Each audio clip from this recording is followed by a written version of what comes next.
It's the hottest dish in the streets. It's what everyone's talking about on Facebook, Twitters and Facebooks and all that stuff. It's time for Big Tigger's Trending Topics on V103. Yep, time for the Trending Topics, ladies and gentlemen, boys and girls. Being brought to you by Being Mary Jane. All new tonight, 10 p.m. BET. We got you.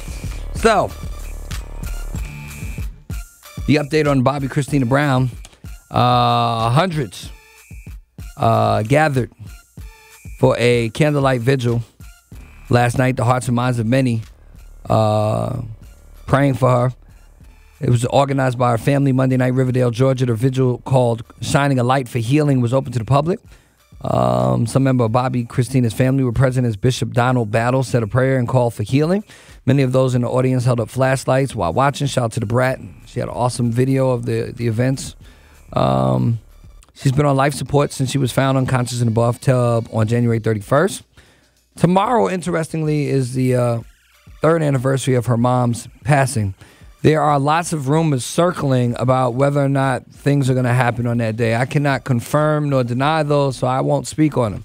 I will ask you to respect the family. I will ask you to keep her in your prayers.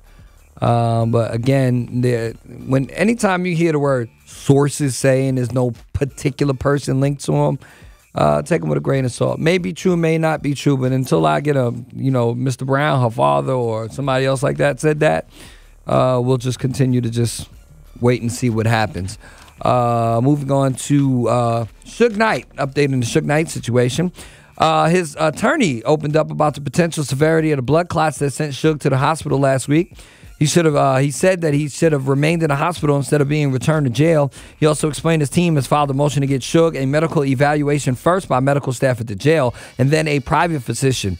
He was due in court Monday for a bail hearing, but it was pushed back until March 20th. Until then, he's being held without bail on murder and attempted murder charges stemming from a hit and run that left one person dead and another injured.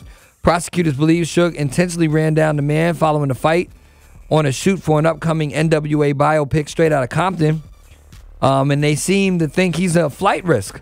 If convicted, Suge could face life in prison under California's 3 strikes law, and that's why they think he's a flight risk. So we'll keep you posted as that goes on.